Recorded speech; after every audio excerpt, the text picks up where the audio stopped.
All right, so we've got our brass completely re-annealed, dry, everything's nice and clean, and now it's time to start resizing them.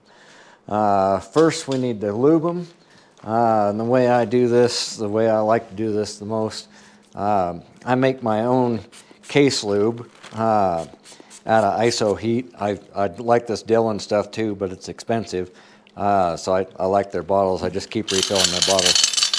So I'll fill up this bag full of the case lube and load all these in here.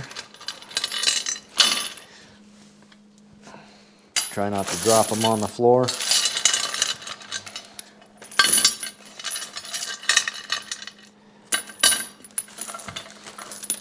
And then I don't feel bad about over lubing these things.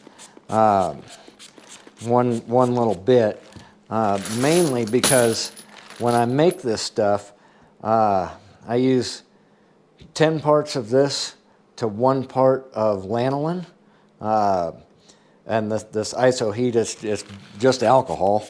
And so what you're going to do is we're just going to coat all this down really nice so that we've got a bag here.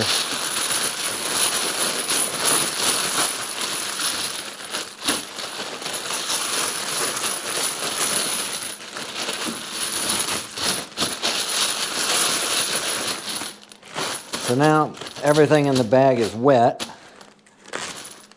and I've got one of my old skillets here, and we just dump all that, and you can see how nice and shiny and wet all that is. And you guys can do this however you want. I like to do it this way. It seems like they dry a little bit faster. So I'm just going to set everything right here, and now we'll just let it air dry for about 5 minutes. And then after 5 minutes, all the alcohol's dried off, and it's just got a real light coat of lanolin on it. And then they just run through your press with no problem. Next step here is to get your tumbler ready.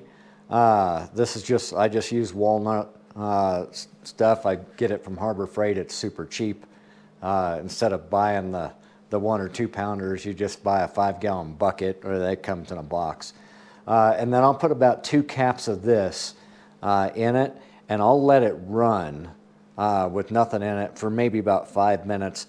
Otherwise, if you try to pour this on top of your brass, you end up with the stuff getting into the primer pockets and filling up your primer pockets, and it becomes a pain in the butt.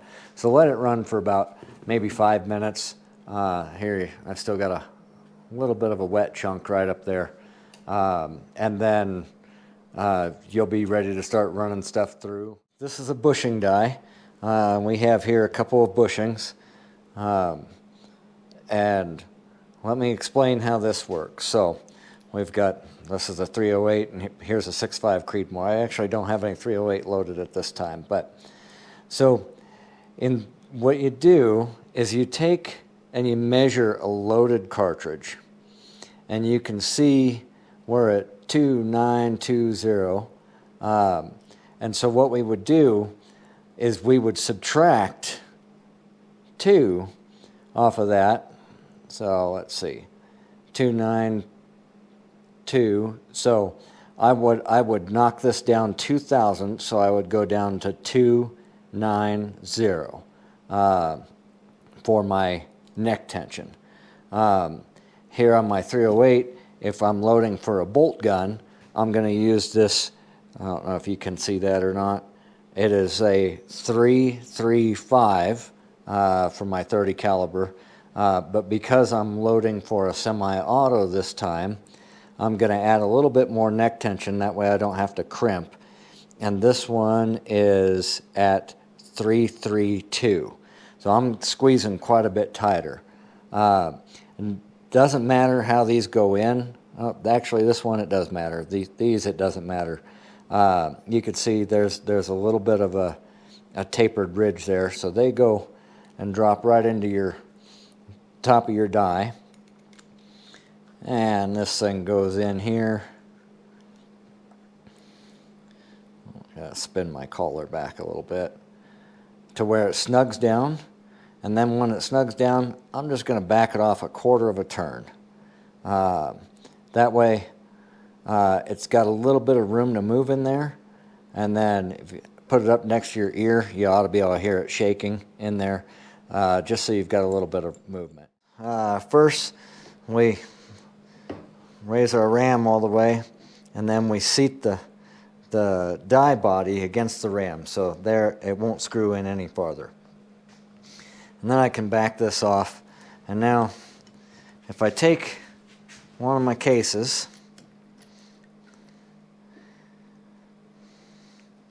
and here I'm right at, we're going to call it 1630, and then we'll size this down. So we want to be, say, 1628 to 1627. Now this is for a target rifle. If I was going to load for a hunting rifle, I'd want to go all the way down to maybe 1625. We're actually going to set this a little bit deeper because this is going to be for a semi-auto, not a bolt action gun. And so we want to run this down to maybe 1610 or 16.2, but somewhere right around in there. All right, so let's see where we end up with our first test.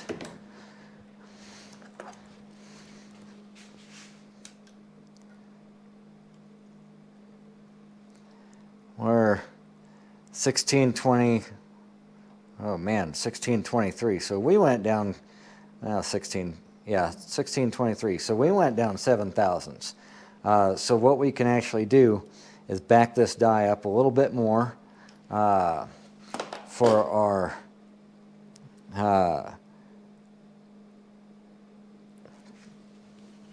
for doing a target gun.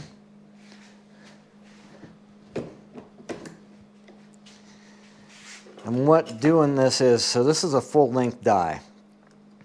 What setting this thing down 2 thousandths off, there we are, 1628. So that would be absolutely perfect for doing one of my bolt action target rifles. Here's what happens. The less you size that case, the longer that case is going to last. The more we squeeze that case down, that case life is going to shorten, because it's going to grow all along through here, and you're going to shorten the web here. So for my bolt guns, when I buy Lapua brass, I'll get 20-something reloads out of them. Running them through a semi-auto, I might only get 5, maybe 6 before I start having to worry about case head separation, just because I shorten this down so much so that they always chamber reliably in that semi-auto. In a bolt action, you can feel it as you're pushing it in, pushing that round into the chamber. So we'll go ahead and do a few, and then test, and then tighten everything down.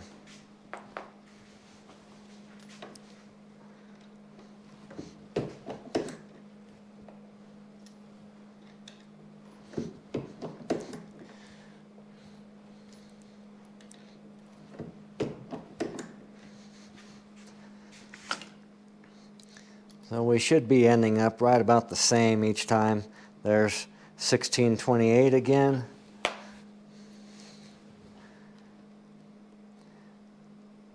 And 1628 again. And 1628 again. Now, if you're like me, I buy a set of dies for every barrel. Every gun. It doesn't matter if I'm running a couple of guns that have the same caliber. They each get their own reloading die. The reason for that is this: we're making sure that our our cartridge is set to the most optimal headspace for the most optimal accuracy out of the rifle that we're shooting. So going forward, the less that you have to knock this back so it matches your chamber better, the better accuracy that you're going to have. Now, if you're running a semi-auto, like I've been saying, we're going to run this down quite a bit more. So we've got at least 10 to maybe 15 thousandths worth of clearance, so that we always have this cartridge chambering correctly and not introducing any malfunctions into our system. So now that I have my die set up properly, I do love the Hornady lock and load system. This is an RCBS. I just pulled out the threaded piece and set these in. It's so easy to change out. I love it. And then I've got my walnut media ready to go, already permeated with a couple of caps of the brass polish. And once I go through all these cases and get this thing loaded up, we'll wait until it's bedtime, and I'll turn this thing on before I go to bed, and it'll run all morning, and when I get up in the morning to go get my coffee, I'll shut them off.